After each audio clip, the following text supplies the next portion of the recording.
The USS Around and Find Out shouldn't exist. That was the verdict of every military engineer who looked at its schematics. It violated 17 laws of physics, ignored every safety protocol, and its very design was an insult to naval architecture. It was also undefeated. 207 engagements, 0 losses. Admiral Krexel of the Hegemony Fleet stared at the monstrosity on his tactical display. "What am I looking at?" His sensor officer hesitated.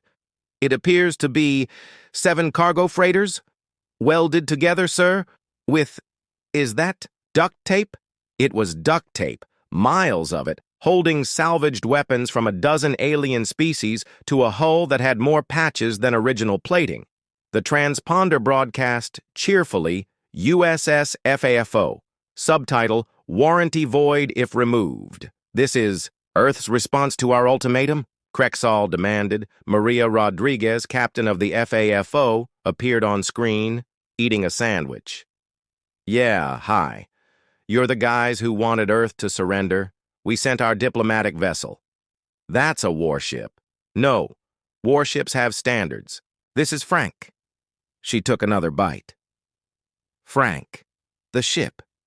"He's sensitive about his appearance, so maybe... don't mention the duct tape." Krexal cut the channel. "Destroy that abomination." 30 dreadnoughts opened fire, enough firepower to crack a moon. The FAFO did a barrel roll. Not a combat maneuver, an actual barrel roll, like a dog doing tricks, and somehow dodged everything. Then, Frank fired back. Not with visible weapons, but with something that emerged from a pizza oven welded to the hull. A stream of molten metal. Are those superheated coins? Yes. Pennies.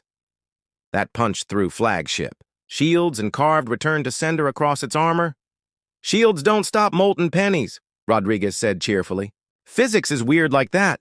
The Hegemony tried quantum torpedoes next. The FAFO deployed a giant sheet of aluminum foil. The torpedoes bounced off and went home." "That's not how quantum torpedoes work," Krexal shouted. "Tell them." "That," Rodriguez replied. "Tractor beams?" The FAFO was coated in industrial lubricant. Boarding parties? Airlocks welded shut. The rest opened into rooms full of Canadian geese. Cyber warfare? The ship's computer ran on Windows 95. Too outdated. To hack diesel engines? 6 of them, duct taped to a fusion reactor, venting thick black smoke into space that somehow clung to enemy fighters. "Space doesn't work like that," someone cried. "Frank doesn't care," Rodriguez said. "The counterattack was chaos. Railguns loaded with frozen sewage. Mining lasers from old asteroid rigs. A T-shirt cannon launching antimatter capsules. One section of the ship was a retrofitted ice cream truck playing distorted music that crashed enemy navigation systems."